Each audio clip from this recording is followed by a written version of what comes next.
நண்பர்கள் அனைவருக்கும் வணக்கம். இன்னைக்கு நம்ம அந்த வீடியோல வங்கி வாடிக்கையாளர்களுக்கு புதிய தகவல் வெளியாகி இருக்கு. சோ அதை பத்தி தான் இப்ப நம்ம பார்க்க போறோம்.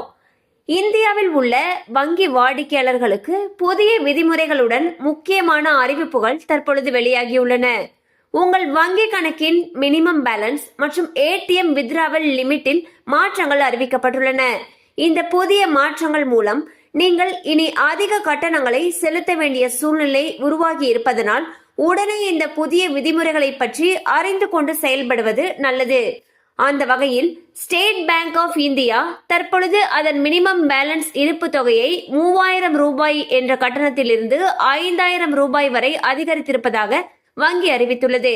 அதே போல கனரா வங்கியின் வாடிக்கையாளர்களுடைய மினிமம் பேலன்ஸ் தொகையானது 1000 என்ற தொகையிலிருந்து 2500 ரூபாயாக அதிகரிக்கப்பட்டுள்ளது.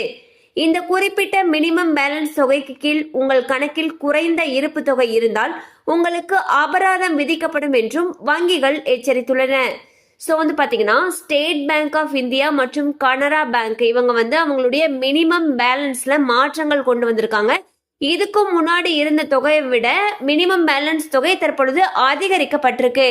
ஸோ உங்களுடைய வங்கி கிளையில எவ்வளவு மினிமம் பேலன்ஸ், அதுல எவ்வளவு மாற்றங்கள் கொண்டு வந்திருக்காங்க அப்படிங்கறத பத்தி தெரிஞ்சுக்கணும்னு நினைச்சீங்கன்னா உங்களுக்கு அருகில் இருக்கக்கூடிய வங்கி கிளையை அணுகலாம்.